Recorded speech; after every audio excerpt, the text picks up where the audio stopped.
Hi and welcome to Hygge and Homeschool. My name is Maya and I am the homeschool mom of a third grader and a toddler.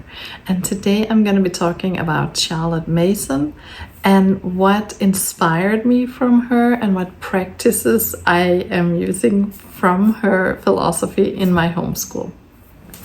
So the first thing that comes to mind is like the atmosphere of the home.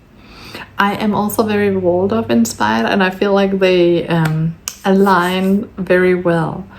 And she's talking about beauty in the home, beautiful books in the home, that you have to model good habits in your home, discipline in your home. So the whole atmosphere, the whole Hygge atmosphere for my Hyggely little home, that the coziness, but also I like that there's like the discipline and the good habits and beauty in the home. I love that part of it, that she talks about the environment before she talks about dive into the learning.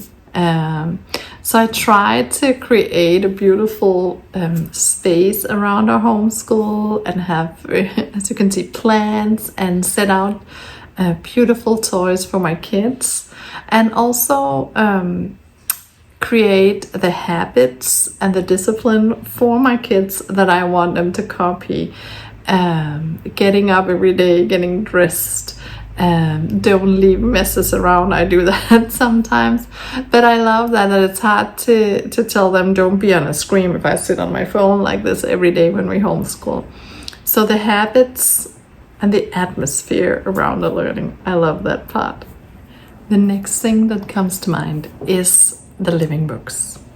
As you can see behind me, I am a huge book lover.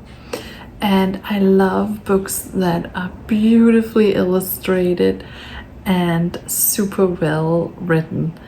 And I totally get what Charlotte Mason said about dry textbooks that you just have to sit and go through and you don't remember any of it. And sometimes you read a sentence for 3 times and you don't get what they're trying to say. And I love living books, and I love that whole concept about introducing living books and using them, and using narrative style instead of textbooks. I also find that I can find a lot of living textbooks for my curriculum, so they don't have to be narrative style, but I also do love the narrative ones that is a history based in reality, and that gives the kids like all these images. I love the living book aspect, and that's really what got me into the Charlotte Mason in the first place. So that is definitely something that I've taken from the Charlotte Mason into a homeschool. The next thing is the habit of narration. And I didn't even know it was a Mason thing until I started diving into the philosophy. And I have been using this so much with my daughter. She loves to jump around and dance and jump up off the couch and on the couch whenever I sit and read aloud, or I sit and try and teach her something. I will say we often sit at this table where I'm sitting now and do normal teaching, where we sit down with pencils and paper and whatnot. But a lot of the times when I read aloud, she'll jump around, and the way that I kind of checked if she was listening were I read a chapter and I was like, tell it back to me, because then I sharpened her focus. And I knew that I wasn't just sitting and reading into the air. Sometimes I will just read into the air and she'll get whatever she gets. But if it was something where I wanted her to get the story, to know what I was talking about, if it was like a history lesson and I was sitting and reading something, or it could be anything. But I love the thing about telling it back, narrating it back to me in your own words. And I feel the kid really gets it in another way. I know for myself, if I read something, an article, a newspaper article, something, and I tell it to my husband, you have to hear what I read here, I'll remember that much better. So I love that habit. That's definitely a thing from Mason that we use a lot in our homeschool. Here is a thing where it really differs from the Waldorf philosophy, and that is the short and focused lessons.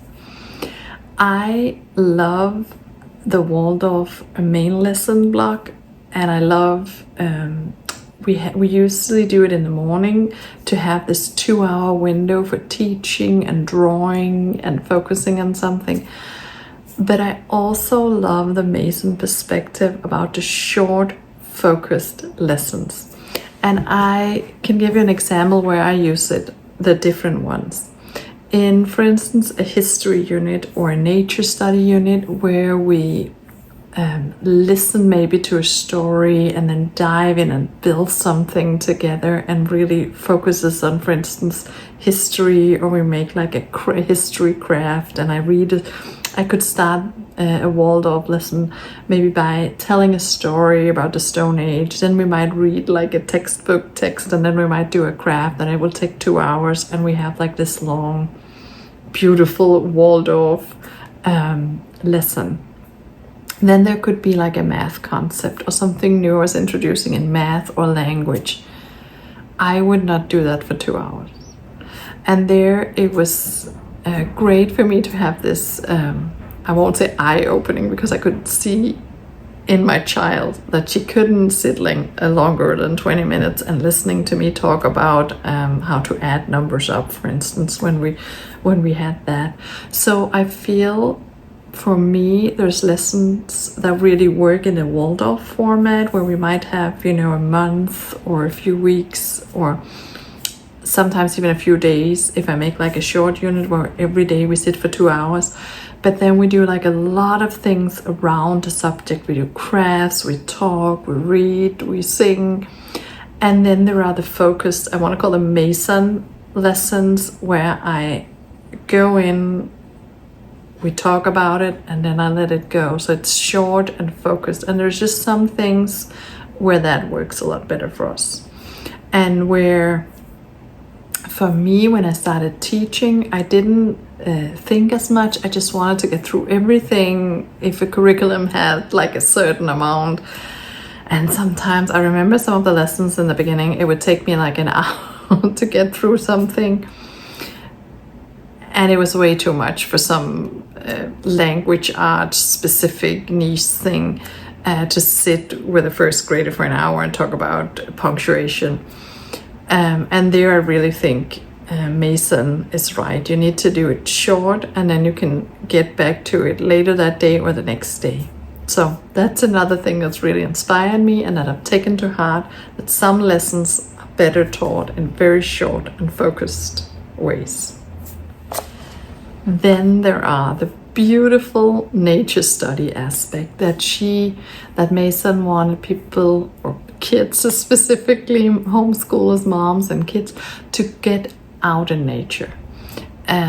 Every day take nature walks, observe the nature, observe the seasons, the birds. I am very much an indoor person. I would rather be snuggled up with a little book than go outside. And I feel reading about all the benefits and also getting techniques from other Mason homeschoolers about having a nature journal,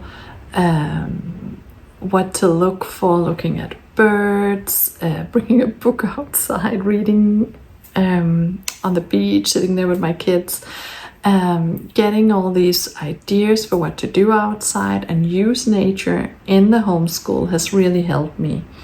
And I've made a little bit of a compromise. We have a little tiny yard outside here that you can't see over here. And I've made a little chair with my little books, right, so I can sit and look in the garden while my kids play. So I try to every day. My kitchen is right there, so I can also see them from the kitchen.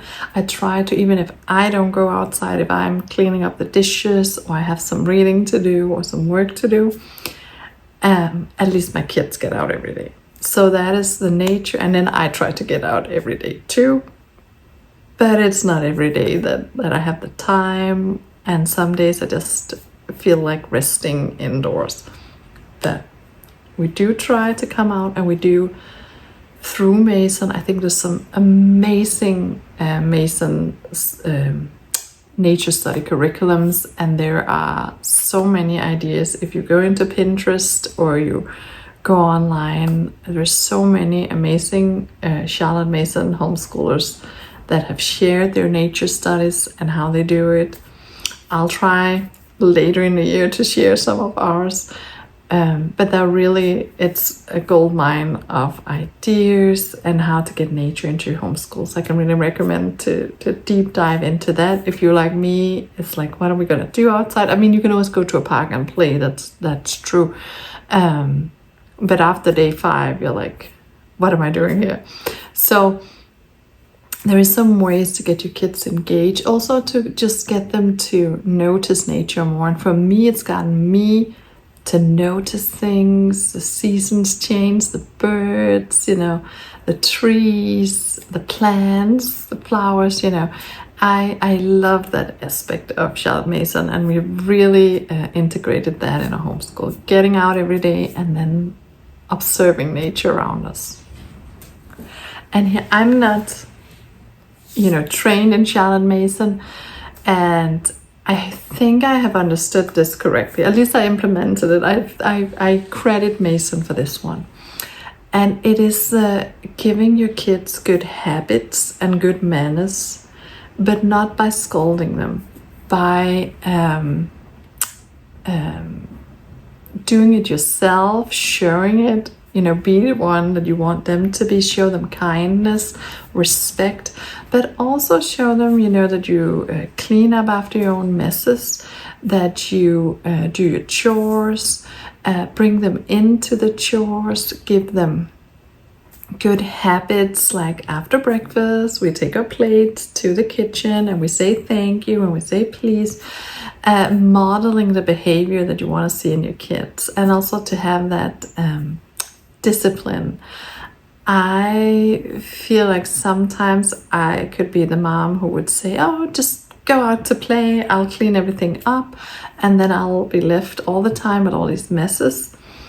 And instead now, based on what I've taken in from Mason, I try to say to my kids, it's okay, you want to go outside, out in nature to play, you want to go out in the garden, but first you need to put your plate in the kitchen, and then when you put the plate, I say thank you, they say you're welcome. So kind of model that kindness and helpfulness, but also take them into the cleaning and the taking care of the house, and say, while you're in the garden, could you please water the plants for me? Could you please do this? Not forcing them to do labor, but like modeling good behavior and inviting them. I would use the word inviting them into the chores that I'm doing, and then expecting them to do it sometimes.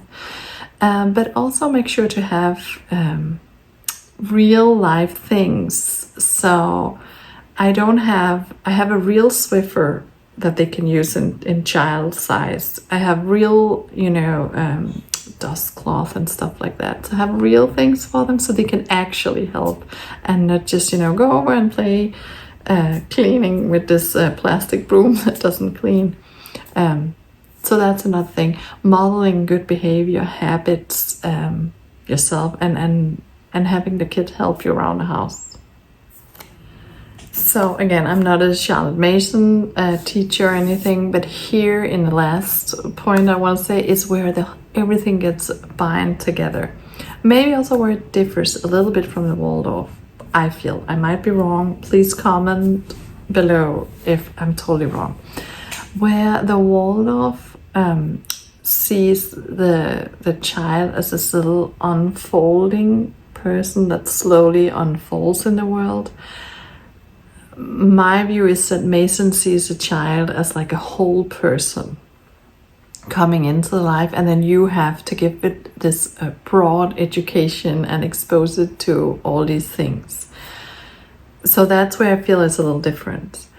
But in the way that you teach, I don't see a difference in if you're teaching this unfolding little flower or this whole person, because it is the broadness of the teaching that you teach. I love this classical literature, Shakespeare, you know, the myths, the Greek myths, and now we're going into 4th grade, the Nordic mythology, you know, from Waldorf. But that you expose the kid to all these different authors, expose the whole kid to different things like crafts and baking and art and beautiful composers and music, and that philosophy that you have to broaden the child's mind, whatever it's an unfolding flower or a whole person that you're educating.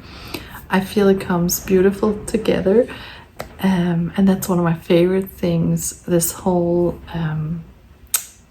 developing the character and showing the child all these beautiful things in the world that they came into, whether it be, you know, planting a flower and see it grow up and bloom in the spring, or if it's beautifully written literature or poems, that broadness in the education, and that we find the living books and we expose the child to all these beautiful things through a big and grand curriculum. I love that. So that was my final words. Please write below how you use Charlotte Mason, if you use it, if you didn't know her, if you could use anything I said, if I'm completely wrong about her. It's just from the books I've read and the podcasts I've heard, and that is what I have gained, and that is what I have implemented in our homeschool. So thank you so much for watching, and I hope you can use my video, and I hope to see you again. Bye.